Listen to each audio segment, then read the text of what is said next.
Thank you for joining us, everyone. Both Ben and Seth are here with BSTechTalk, and we just wanted to talk quickly about a scandal that came up recently of a Counter-Strike betting site where people could bet skins. It turned out to be owned by a YouTuber who was promoting the site, even though he didn't originally disclose that he owned the site. To make matters worse, they were gambling on their own site that they were promoting, even though they potentially had control of the outcomes that were coming on that site. And furthermore, someone as young as 13 could participate in the gambling on that site if they wanted. Ben, neither of us are lawyers, but how do you feel about this particular event?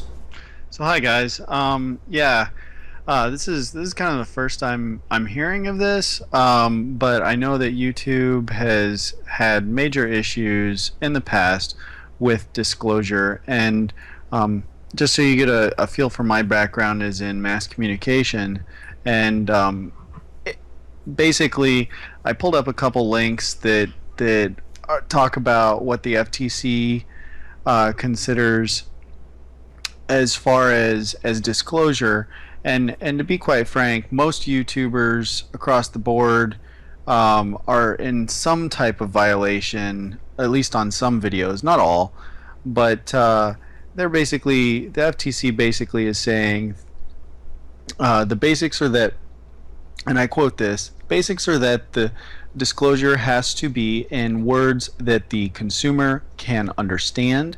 It can't just be a URL or a link. It has to be in a place where consumers will see it.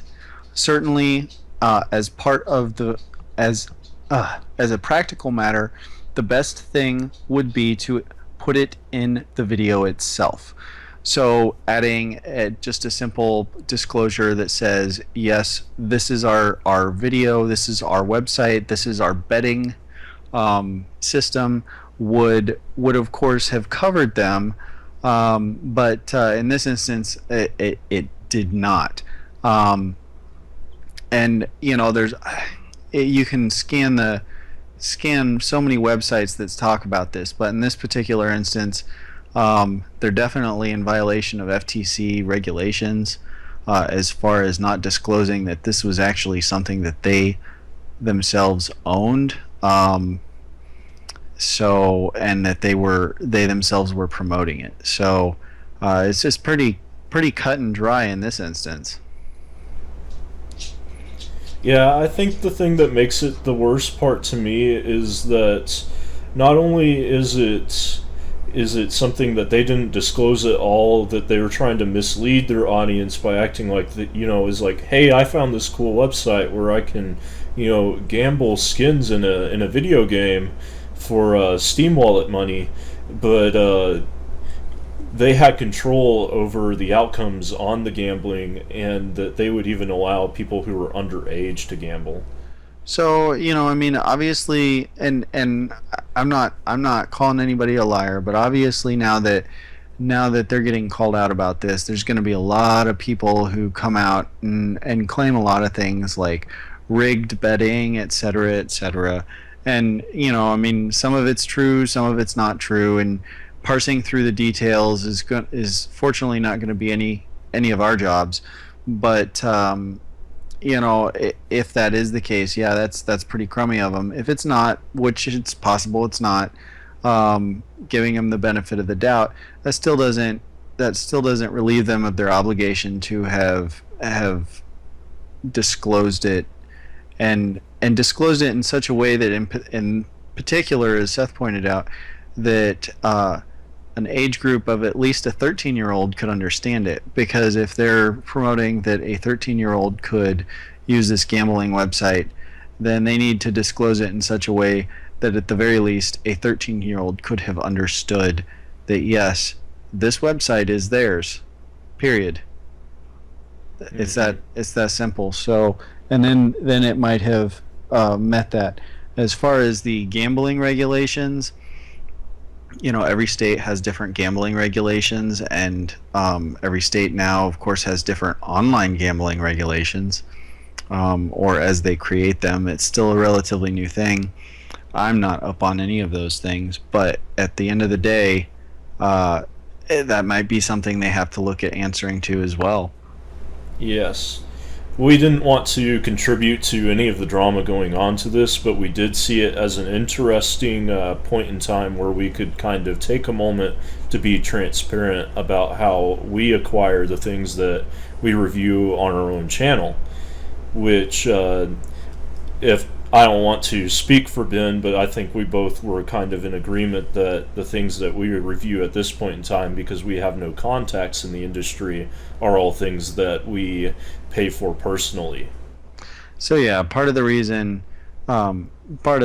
that we have so much less content than larger channels is because we don't have any form of sponsorship. And when you don't have any form of sponsorship, you're not going to have necessarily any colored opinions about what you're receiving. It's just whatever you can afford. So whatever type of job you have on top of YouTubing is exactly what you're going to be able to review on. So most of the things that Seth and I review are going to be things that um, we we're going to buy for ourselves anyways, or something that we were interested in, that has kind of piqued our interest in a number of different industries that we kind of partake in. It's it adds a very interesting dimension to our own channel, because if we buy something and it doesn't turn out to be quite the way that we want, that gives us the opportunity to try and say how it didn't quite meet our expectations. But at the same time, it we we get the opportunity to do a large number of very positive reviews, because we're buying things that legitimately we are excited about owning. And some of these things, it kind of surprises people that we own the things we review, because I would bet that a number of people wouldn't think that like my PC Grayson would be anything that they would ever be able to afford, but I was able to buy it just off of years of budgeting and upgrading and being frugal, and this is just climbing the ladder how that PC has turned out. Yeah, so I mean, I guess what we're trying to get at is that, I mean, large channels like this, they're great. They're awesome for the amount of content they put out, and I can honestly say I watch a lot of them, and I look to them for content and information, but at the same time, um, you have to look at them through somewhat of a filter, and hope that they disclose everything that they need to, and that's just be an educated uh, digester of content. I think that's so much more important now that so much content is coming to us in this day and age with the internet and television and everything that we have coming towards us. So it's really important that you view things through that filter where you go, all right, so what interest do these people have, and why, and then really digest what it is they're telling you. It's also given us kind of an interesting opportunity to take you guys on the journey with us as we try to grow and make some of these contacts, like in the instance of the custom power supply cables from Insourced. I didn't have any contact with them at all other than the order, and then I was so impressed I made the video and then emailed him afterwards and said, "Hey, I liked your product so much that I made a video about it," and he was overjoyed with having that feedback. Yeah. So, I mean, it's as we make more contacts, we'll have to be just as careful as some of these larger channels to make sure that we disclose our content. So we hope that anyone who catches us not doing that in the future will make sure to remind us that we do the same, because it's very important to us. Yes. All right. I think that does it for us, guys. Thank you for watching. If you want to see more stuff from us, then feel free to subscribe. Comment below on your feelings on the whole Counter-Strike Go Lotto, as it's being called. and follow us on Twitter if you want to interact with us. Thank you for watching. Thanks a bunch, guys.